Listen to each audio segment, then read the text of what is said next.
नमस्कार भाइ बहिनीहरू, आज म तपाईँहरूलाई कक्षा 12मा रहेको पाठ 1 आमाको सपना कविता बुझाउन जाँदैछु।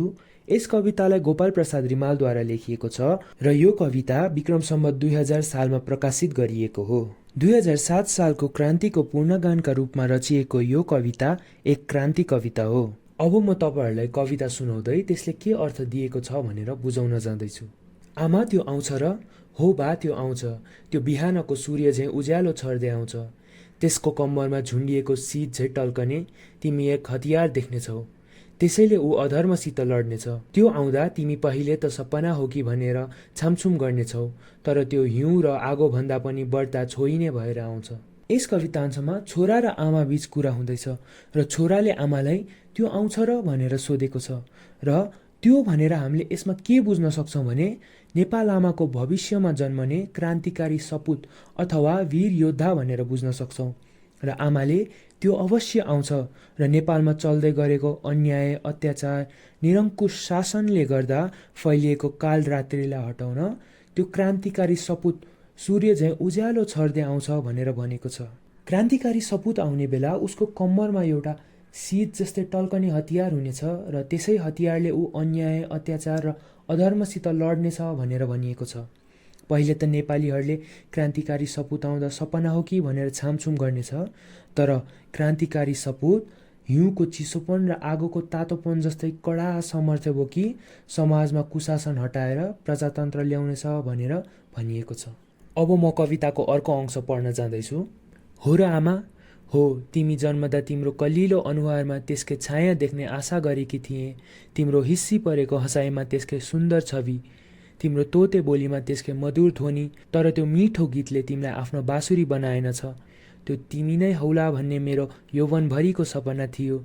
जे होस् त्यो आउँछ, म आमा हुँ, सारा सिर्जना शक्तिको मुख भएर म भन्न सक्छु त्यो आउँछ। अब यस अंशमा चाहिँ के भन्न खोजिएको छ भने आमाले चाहिँ आफ्नै छोरा पछि गएर त्यो वीर योद्धा हुन्छ कि भन्ने सपना देखेकी छिन्। आमाले आफ्नै छोराको त्यो तोते बोलीमा वीर योद्धाको मधुर ध्वनि पछि गएर नेपालीहरूको मनमा उजागर गर्ने क्रान्ति जब त्यो वीर योद्धाले बोल्छ त्यो मधुर ध्वनि चाहिँ सुन्ने सपना देखेकी छिन्। तर यसमा चाहिँ तर त्यो मिठो गतिले तिमीलाई आफ्नो बाँसुरी बनाएनछ भनेर भनेको चाहिँ आमाको त्यो सपना चाहिँ अहिले पुरा हुन सकेको छैन, तर आमाले चाहिँ त्यो सपना देखेकी छिन् र त्यो सपना साँच्चीकैमा पछि गएर पुरा हुन्छ भनेर भनेको छ। कविताको अर्को अंश।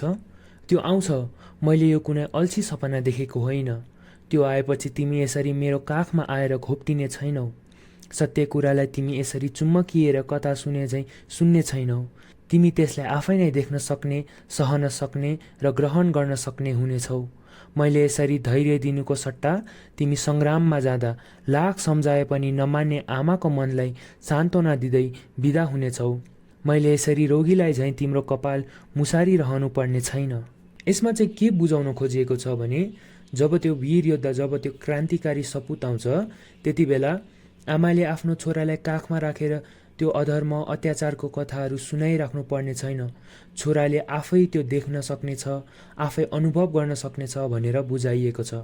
र त्यति बेला छोरा चाहिँ धर्मको पक्ष लिएर क्रान्तिकारी सपुतसँग सङ्ग्राममा जानेछ र आमाले लाखौँ सम्झाए पनि छोरा नमानिकन अधर्मको विपक्षमा लड्दै धर्मको जित गराउनेछ भनेर भनिएको छ। र यसमा त्यति बेला मैले रोगीलाई चाहिँ तिम्रो कपाल मुसार्नु पर्ने छैन भनेर भनेको चाहिँ त्यति बेला चाहिँ छोरा आफ्नै खुट्टामा उभिन सक्ने र आफ्नै आत्मबल प्रयोग गरेर अधर्मको विपक्षमा लड्नेछ भनेर बुझाइएको छ। अब अर्को अंश। हेरौँला त्यो हुरी भएर आउनेछ, तिमी पात भएर पछ्याउनेछौ। उहिले त्यो जीवनलोकबाट झरेर जुन झैँ पोखिँदा सारा जडता सगबगाएको थियो बा। त्यो आउनेछ, तिमी उठ्नेछौ, त्यो आउनेछ कि आमा।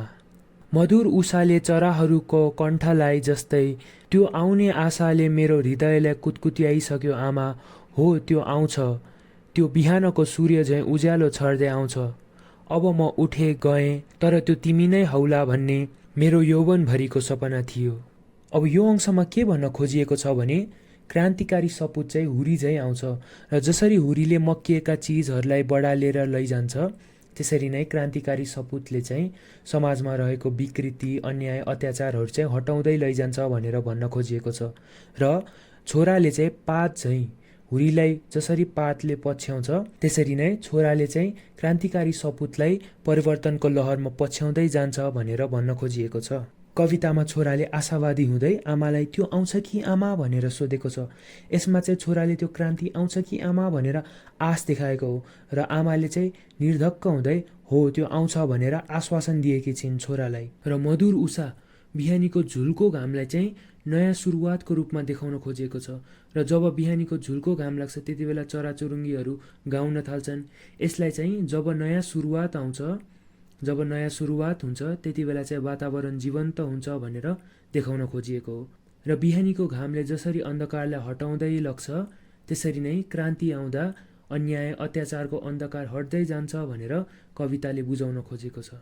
अब कविताबाट मैले के बुझेँ भने त्यो भनेको चाहिँ योद्धा भन्दा नि नेपालीहरू जुन नयाँ पिँढीमा जुन नेपालीहरूको भावना, जुन क्रान्तिकारी भावना छ त्यसलाई चाहिँ बुझ्न सकिन्छ। र छोरा भनेको चाहिँ अहिलेको जुन समाजमा रहेको नेपालीहरू छन् तिनीहरूलाई चाहिँ छोरा भनेर बुझाइएको हो।